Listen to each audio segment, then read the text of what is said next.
धक्कादायक बातमी आहे। कोल्हापुरात एका अल्पवयीन मुलाचा प्रताप बघायला मिळालाय। फटाके फोडल्यासारखे 30 राऊंड त्यानं फायर केलेले आहे। रिटायर पोलीस अधिकाऱ्याचं पिस्तूल हाय असल्याचा दावा सध्या तरी केला जातोय। मोलकर्णीच्या मुलाकडून हवेत हा गोळीबार करण्यात आलेला आहे।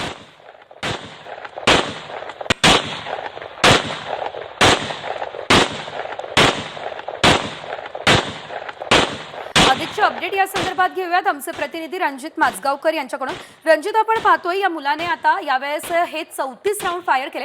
ही पिस्तूल त्याच्याकडून कुठून आलेली आहे, नेमकं काय घडलंय, सविस्तर अपडेट। कोल्हापुरातील निवृत्त पोलीस अधिकारी महावीर सकळे आहेत। यांनी स्वसंरक्षणासाठी ही जर्मन मेड 32 बोरची पिस्तूल आपल्याकडे ठेवली होती।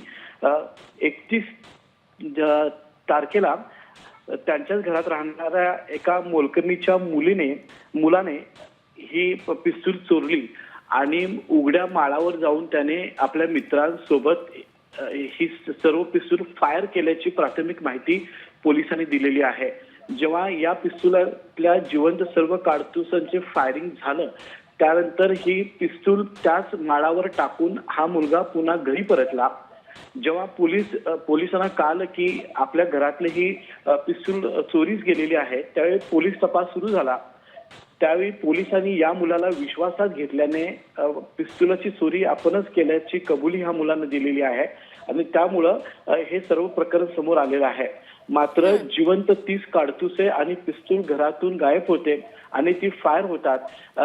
हा जो हलगर्जीपणा आहे याच्यावर सुद्धा आता बोट ठेवलं जात आहे आणि करवीर पोलीस तसंच गोकुळ शिरगाव पोलीस या संपूर्ण प्रकरणामध्ये सध्या तपास करताना आपल्याला पाहायला मिळतात। निश्चितच धन्यवाद रणजित दिलेल्या सर्व अपडेटसाठी। तर आपण पाहतोय पिस्तुलातून तब्बल 34 राऊंड या मुलानं फायर केलेले आहेत। अल्पवयीन मुलाचा हा प्रताप बघायला मिळालेला आहे। अगदी फटाके फोडल्यासारखे त्याने हे राऊंड फायर केले। मात्र ही पिस्तूल या मुलाच्या हाती लागू कशी दिली हा मोठा प्रश्न आहे।